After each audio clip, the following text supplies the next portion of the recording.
What's up, everyone? Welcome back to the channel. I'm just doing a quick update on my 1953 M38a1 project. I've gotten the frame mostly painted, sandblasted, primed, and painted. I still need to do this transmission cross member. I'm not too terribly worried about how that looks because, well, the transmission is going to be sitting up there. But I also need to do the two rear brake drums. But other than that, the frame is virtually painted. I am going to leave this stuff alone on here. Yes, I know it's not original, but it's going to take me a long time just to cut that off, just to cut the bumper off. And honestly, it looks just fine. It's not perfect. It's not going to be perfect, but it'll be fine for what I need. I might redo it later on, but as of right now, that's just the way it's going to stay. So I won't have any lifting shackles on the front of it for now. But I don't know, maybe later on I'll get that taken care of. But I'll do a little walk around real quick.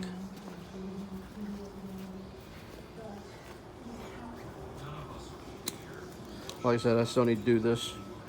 The two rear brakes, I've got one of the drums sitting right over there I need to do. Like I said, I need to clean up the transmission cross member.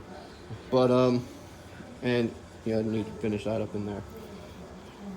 But I've sandblasted this thing for probably 5 hours total so far, and that's just in sandblasting. Paint or primer, I've done about probably an hour of priming it at the most. Yeah, I'd say about an hour. I went through 3 cans of primer. I just used this stuff here, Rust-Oleum primer. It actually coats very well, and it is sandable. At least I believe it's sandable, but it works perfectly fine for what I need here, considering. And I mean, this is out, so I went through 3 cans, and it still really wasn't enough because, like I said, I didn't do this, but I'll finish that up. Like I said, I'm not too worried about how that looks, just because, well, the transmission is going to be sitting there, and nobody's going to see that. But yeah, I mean, I plan on doing more of these on my channel. I'm not going to do any of the World War II stuff or the early Korean War stuff like the M38s or the MBs or GPWs.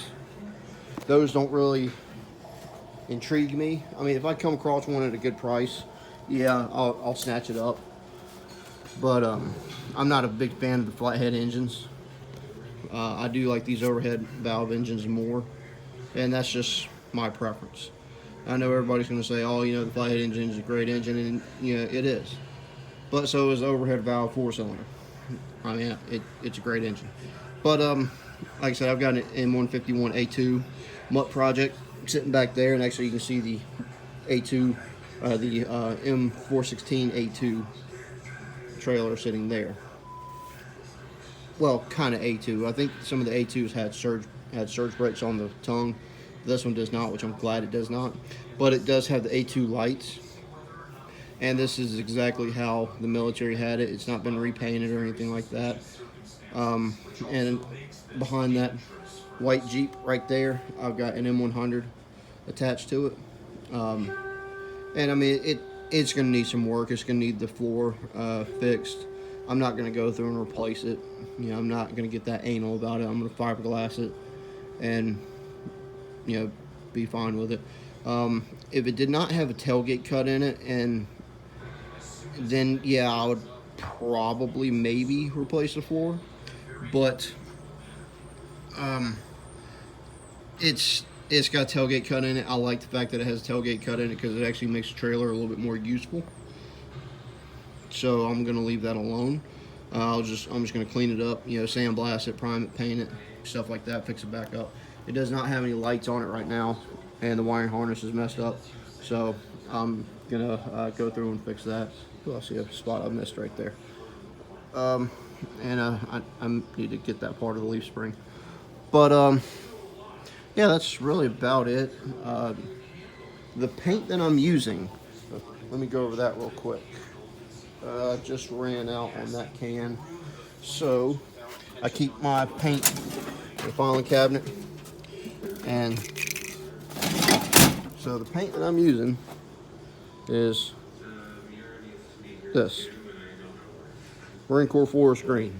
And yes, I know this is not a Marine Corps Jeep, so you know this is not the quote-unquote correct color for it, but I really don't care. I like this color. I did have 2 Marine Corps M38a1s, and like an idiot, I got rid of them. Between me and my father, we've had 4. Yeah, this Jeep here is number 5 for M38a1s that we've had, and I've had 2. Well, he had one Marine Corps one, and I had a Marine Corps M38a1. Something also I'm going to go over real quick is if you ever find an M38a1 with a couple features on it, meaning most of your M38a1s, let's go over here to the body of the Jeep. So this might be a little bit more difficult to see, but your M38a1 bodies do not say Jeep. Sorry, do not say Jeep right here. But there was a company that did make, and actually it was God, was it Willis? Yeah, it was Willis. Willis did actually make M38a1s that said Jeep right here. They took civilian bodies. It was a little bit later model Jeep, but they took civilian bodies and stuck them on the military frames. And the same thing with the filler neck here. The filler neck is actually smaller. Instead of it being that larger filler neck, like right here, which we got to throw that away. But instead of being that larger filler neck, it was a smaller filler neck like on the civilian Jeeps. Because, well, they were running out of parts, the military parts, so they started throwing civilian parts on there to kind of keep up with the production. And we had one of those. We didn't realize it at the time. And I'm just giving you a quick overview of what the body looks like. But we had one of those at the time and got rid of it. And I wish we still had it. And of course, this is where your pedestal goes for your machine gun. But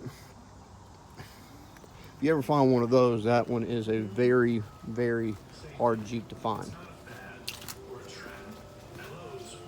But this has just been a quick update of the Jeep.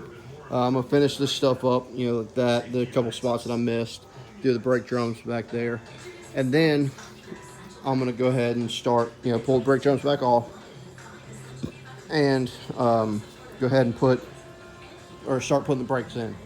So I've got new wheel cylinders, master cylinders, brake lines, rubber lines, or you know, the metal lines, rubber lines, clips, all that stuff are brand new. The only things I do not have that are brand new are the 2 connectors that go up here. The T connector there, and there's a T connector back there. Those I do not have brand new. However, the ones that I took off the Jeep are just fine. So I'm going to clean them up, make sure there's no crud inside of them, and then put them back on. And we'll be fine. But with that said, I'm going to go ahead and end the video here. I will do an update a little bit later on when I get the brakes on, which will probably be tomorrow. But yeah, if y'all would, please like, share, subscribe, all that stuff. The subscribers would definitely really help me out, and so would the likes. So I'd really appreciate it. And if y'all have any questions, leave them in the comment section. I'll do my best to answer them. I'm not an expert on these Jeeps by any means. I know enough just to get myself in trouble. but I know a decent amount about these, and I enjoy them. And I've actually, see if I can show this to you real quick. Here's a pile of parts right here, as well as under there. And then I've got the motor and transmission steering column right there. And then back there is a 151A1 that I'm going to finish. That is a running driving Jeep. I will do a quick overview of it probably tomorrow or a little bit later on. But I need to finish that Jeep up. Like I said, it runs and drives. It's got, you know, Carc substitute paint on it that I got out of a rattle can just to get some paint on it. But I'm gonna go ahead and end the video here, and I'll talk to y'all later.